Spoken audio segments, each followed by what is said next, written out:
Boa noite, o meu nome é Ana Carolina e eu vou apresentar o trabalho Técnicas Cirúrgicas no Implante de Marca-Passo, uma abordagem padronizada.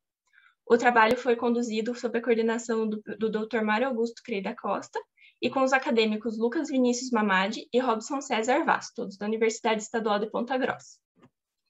Então, para introduzir o tema, os marca-passos endocárdicos são os mais utilizados atualmente. Mas para o seu implante é necessário o uso da fluoroscopia para visualizar os eletrodos, facilitando a sua implantação.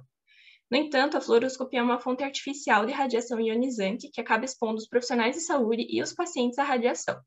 E, portanto, o objetivo do nosso estudo foi padronizar uma técnica sequencial no implante de marca-passo, tanto de dupla câmara quanto de câmara única, com o intuito de diminuir o tempo de cirurgia, o tempo de fluoroscopia e a quantidade total de radiação. Com relação aos métodos, esse foi um estudo descritivo transversal realizado no Serviço de Cirurgia Cardíaca do Hospital Santa Casa de Misericórdia de Ponta Grossa, no Paraná. A amostra consistiu de 110 pacientes submetidos ao implante de marca-passo de dupla câmara ou câmara única no período de novembro de 2016 a novembro de 2019. E os critérios de exclusão foram somente aqueles pacientes que não aceitaram participar do estudo. A análise estatística iniciou com o teste de normalidade Kolmogorov-Smirnov. E as variáveis qualitativas foram expressas em frequências absolutas e relativas, e as quantitativas, para aquelas que estavam normais, foram expressas em médias, desvio padrão e amplitude. Para aquelas fora da normalidade, foi expressa em mediana e intervalo interquartil, e o software foi o EPI-Info. A técnica cirúrgica pode ser resumida em 4 passos, iniciando com a punção da veia subclávia sem ser feita incisão na pele e com a introdução das 2 guias.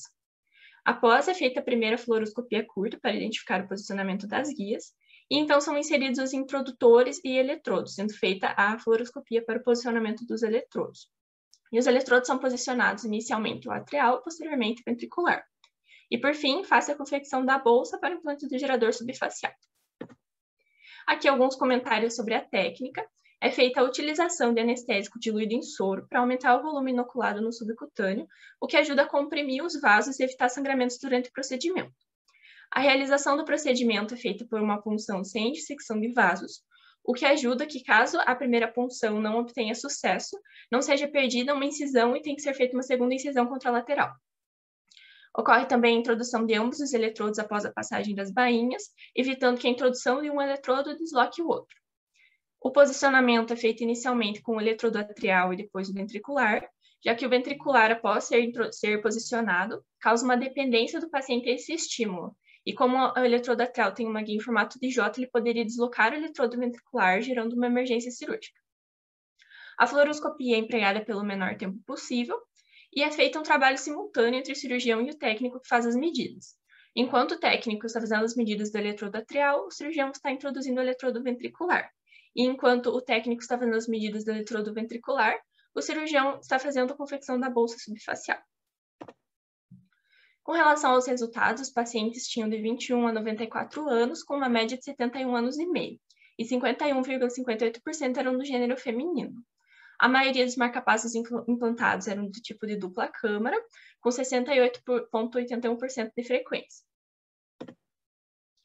As indicações do marca-passo foram bradicardia sinusal sintomática, FA de baixa resposta, pausas sinusais sintomáticas, bloqueio atrioventricular de segundo grau, bloqueio atrioventricular total e bloqueio trifascicular. Para o marca-passo de dupla câmara, o principal foi a bradicardia sinusal sintomática e para o de câmara única foi a FA de baixa resposta. Com relação ao tempo de cirurgia, o implante do marca-passo de dupla câmara teve um tempo de cirurgia de 11 minutos e 22 segundos a 34 minutos e 43 segundos, com uma mediana de 18 minutos e 15 segundos. Enquanto que o de câmara única foi de 12 minutos a 42 minutos, com uma mediana de 17 minutos e 12 segundos. O tempo de fluoroscopia foi próximo para o de dupla câmara e câmara única, com uma média de 1 minuto e 42 para a dupla câmara e 1 minuto e 41 para a câmara única. E a quantidade de radiação emitida foi de 16,9 mg na dupla câmara e 13,6 mg na câmara única. Vale lembrar que a unidade Gray é utilizada para ver a quantidade de radiação recebida por massa, enquanto que a gente pode fazer um paralelo com o sievert, que é a lesão causada num organismo pela radiação recebida, em que 0,1 sievert equivaleria a 10 dias de radiação ambiente. Nesse caso, a gente pode dizer que o marca-passo de dupla câmara equivale a uma exposição de 1.690 dias à radiação ambiente e de câmara única de 1.360 dias de radiação ambiente. Com relação à discussão, ainda faltam dados na literatura que sirvam de comparação para esse estudo, mas os tempos cirúrgicos foram promissores. Também não houveram complicações durante ou após o procedimento, que mostra a agilidade e segurança na técnica empregada. O tempo e a dose total de radiação emitida foram baixos, e aqui pode ser comparado com o estudo de Tsala-Foltas, de 2005, em que o tempo de fluoroscopia para o marca-passo de dupla câmara foi de 9 minutos e de câmara única foi de 2 minutos e 54, em que o nosso estudo obteve um tempo muito menor, que foi de 1 minuto e 42 para a dupla câmara e 1 minuto e 41 para a câmara única.